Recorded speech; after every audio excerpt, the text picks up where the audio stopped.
What's up guys, welcome back for another DevPro Duel video.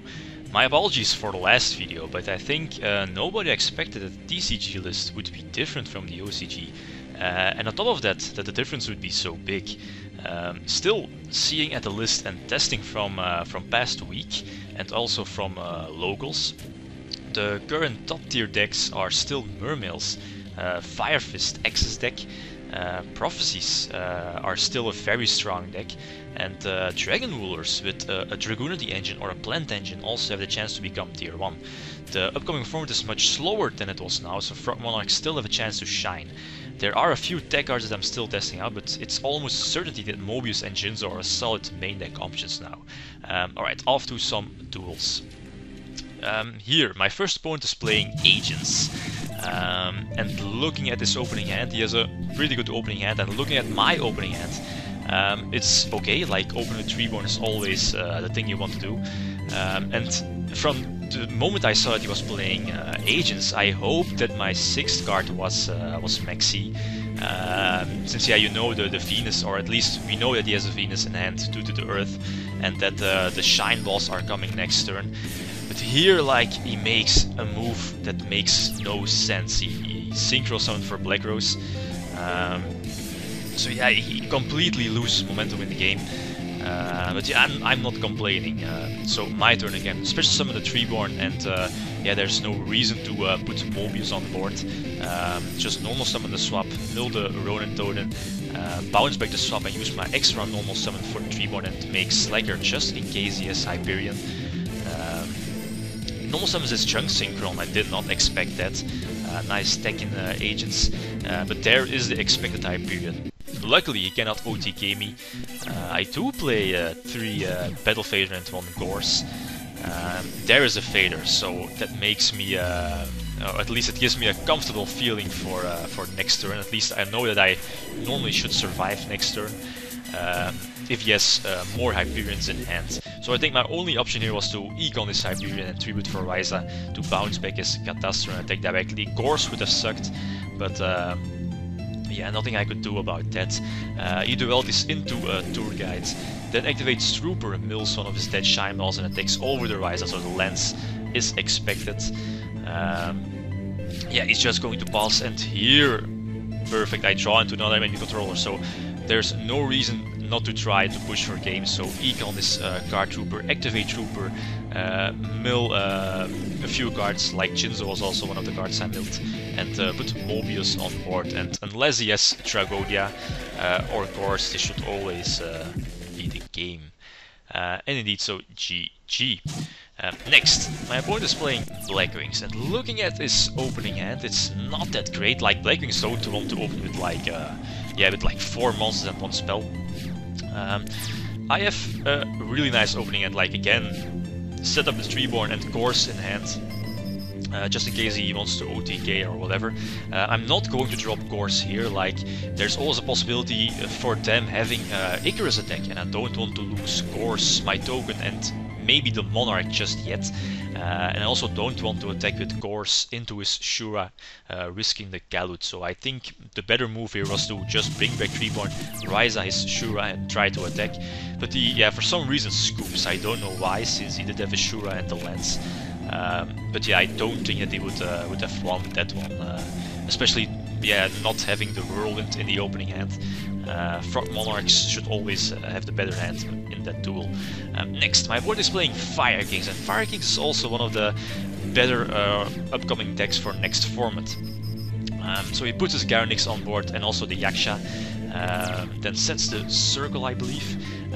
Here I draw into a second enemy controller, which is going to be important now. So during the standby phase, Yaksha is destroyed, so he destroys the Garanix in his hand, so you know what's coming next standby phase.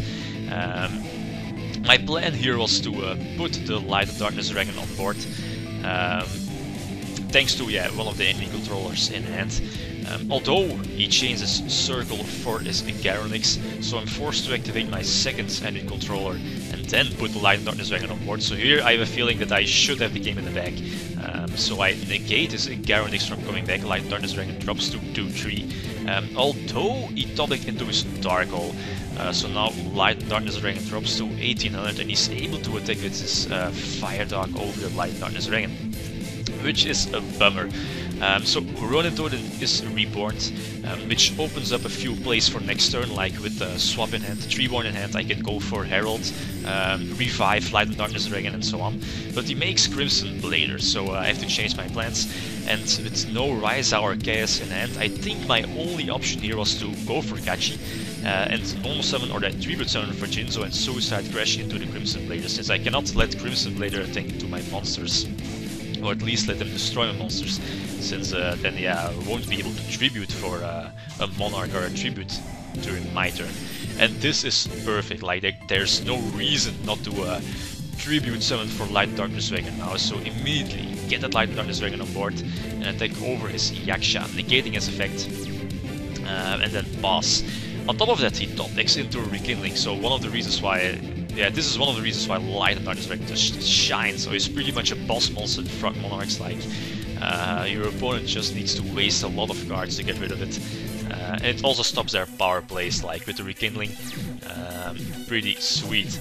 He top decks into a useless lens. He activates his lens to just let the Light and Darkness Dragon drop to 1200, I believe. 13, my excuse. The 3-1 is special summoned. Multiple times, so let that 3-1 come back, and unless again he has Gorse or Fader or whatever, and I don't think Fire Kings play Fader or Scarecrow or whatever. Again, this should always be the Duel. Alright, so next, my opponent is playing Mega Phantom Beast. This is also one of the, very short duel, but a funny one. I get to start, set 3-born. I think I have a decent opening hand, like with the Soul Exchange, MST, Light and Darkness Dragon in hand. So now I see that he's playing like Mega Phantom Beast.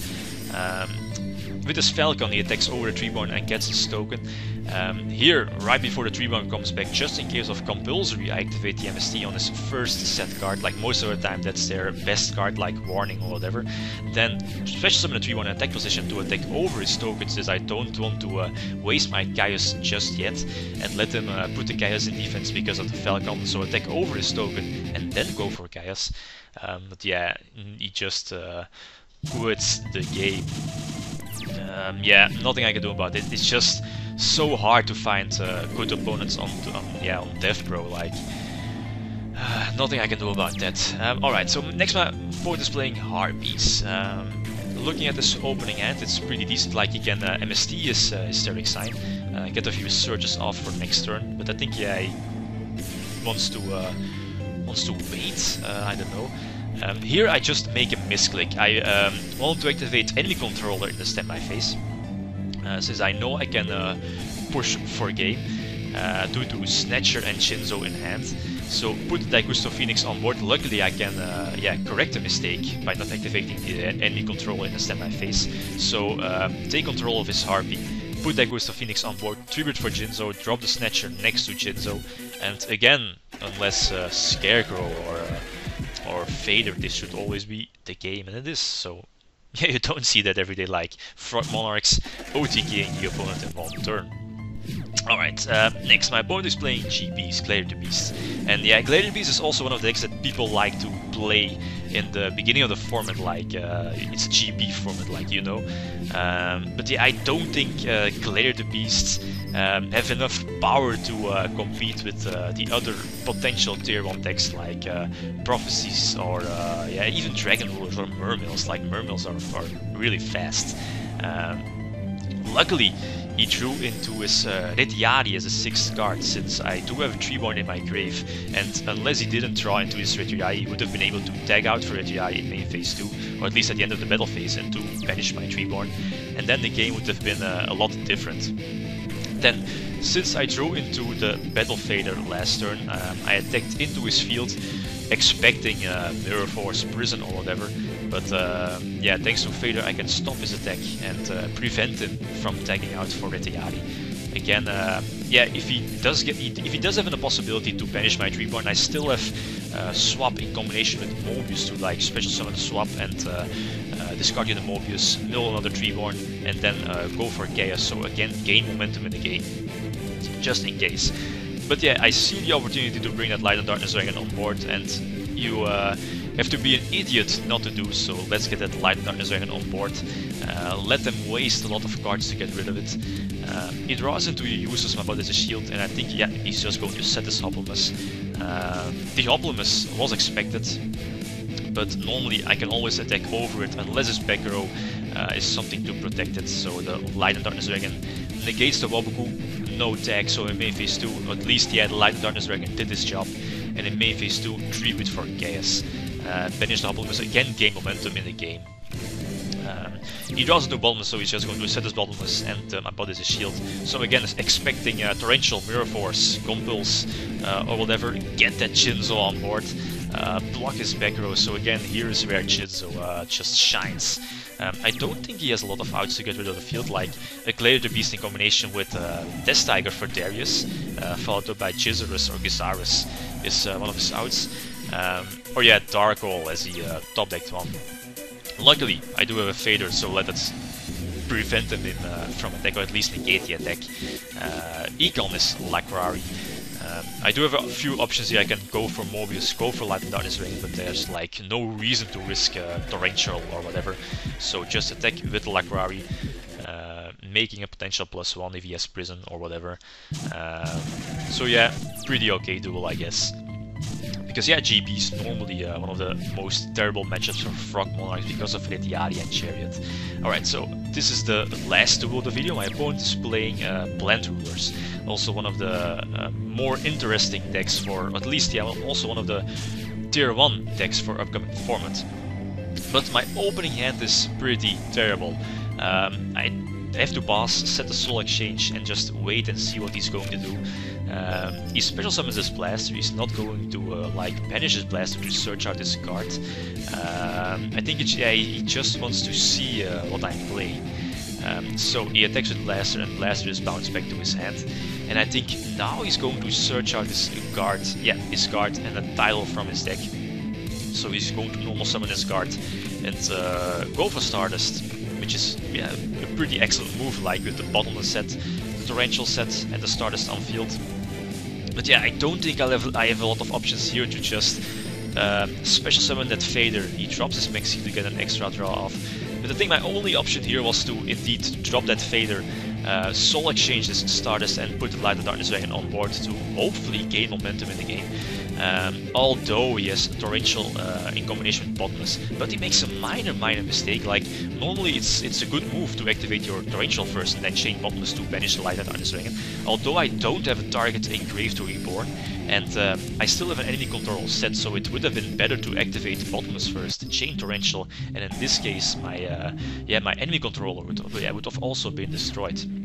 So now I can negate his attack, put a Scrap Dragon in defense, and survive. Again, no Treeborn, no swap. So again, my only option here was to Soul Exchange the Scrap Dragon and tribute it for Ryza to target his title and hopefully give him the dead draw, at least the dead title. But yes, the failure. So I have to set that enemy controller for some extra protection, since we know his title is, he has the possibility to go for title and take over the Ryza. And with no Treeborn in the grave, I cannot risk losing a monster. My draw. Draw into the Mobius, again no Treeborn, so my only option is to again go for Ryza and bounce back his Crimson Blade and attack for 2-4. But we know he has a Debris Dragon in hand, so and I also know that Dragon Plants or Plant Rulers play a Star Eater in the extra deck, so I know the Star Eater is always coming. I have to Veiler his Debris Dragon, but yeah, as I said before, the Star Eater is coming, and unless I draw into another Soul Exchange, this is always GG for him. And indeed, but yeah, normally Dragon Plants, or yeah, Dragon Plant Rulers is a very good matchup, but yeah, it's just not opening with a Treeborn, or don't draw into the Treeborn like in a few turns, or at least in the beginning of the duel, like reduces your chances of winning the game by a lot. So and this is why I lost that game. But yeah, nonetheless, GG. Alright, so let's see the deck list. I think most of the card choices I already explained in previous videos, but a few cards I haven't discussed yet. Mobius and Jinzo are big upcoming format.